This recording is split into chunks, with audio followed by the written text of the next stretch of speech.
Hello everyone, welcome to SFI's Tuesday Tip of the Week, and today we're going to talk about the standing rifle grip. Let's get to it.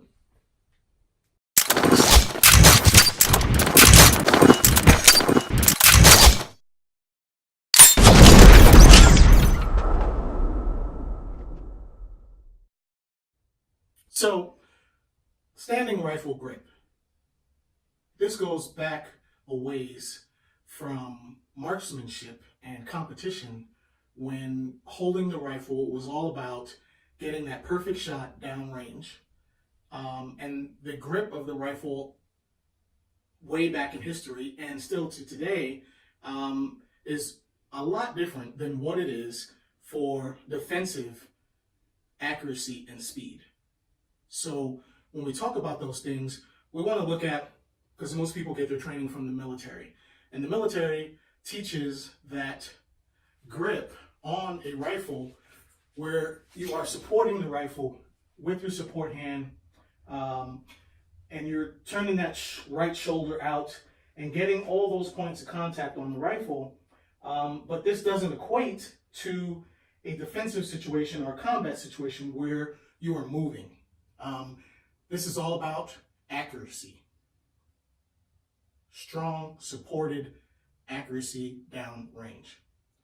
So what has happened over time, back when I was in the military during the Cold War era, we were training to be fighting out of defensive positions, foxhole positions, where we would be able to rest our elbows on the ground and have a supported fighting position.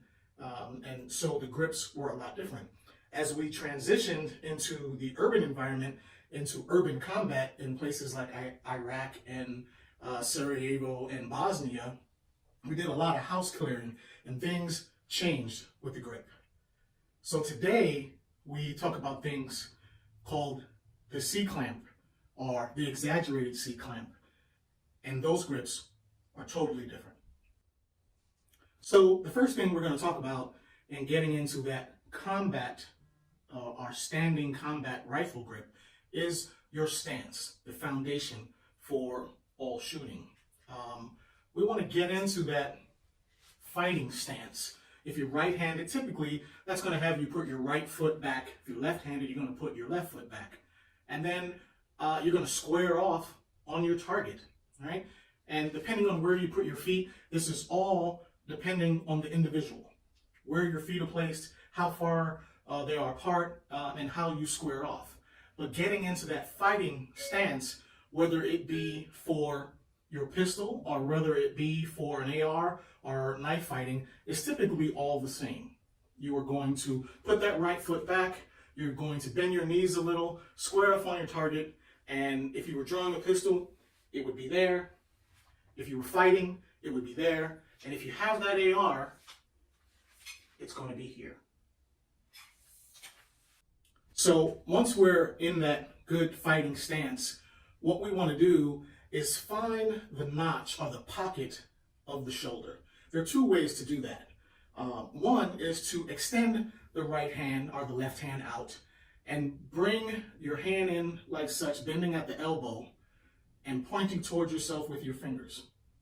Where those fingers touch is where you find that pocket. Okay? The other way is if you extend that hand straight out in front of you, you will find a muscle that runs along here. The pocket is going to be pretty much kind of right where that muscle stops. A little V is created, right? And what you want to do is put the toe of your rifle right in that V.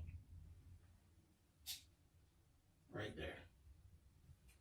Okay? And that's going to give you the pocket, all right?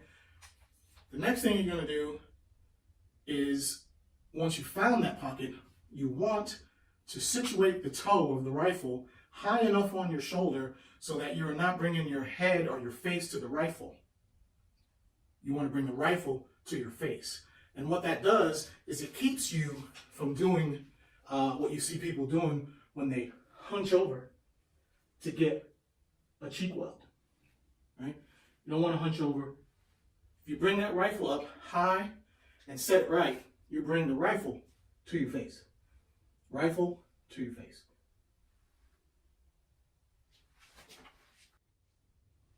So once we've got into our fighting stance, once we've found the shoulder pocket, and once we've found a comfortable place for the toe or the buttstock to go into the shoulder pocket, and we have practiced bringing the rifle to our face, the next thing we want to talk about is the support hand, which is everyone's point of contention today, whether it's going to be a C-clamp or whether it's going to be a exaggerated C-clamp or just a very comfortable clamp on the forend of the rifle, right?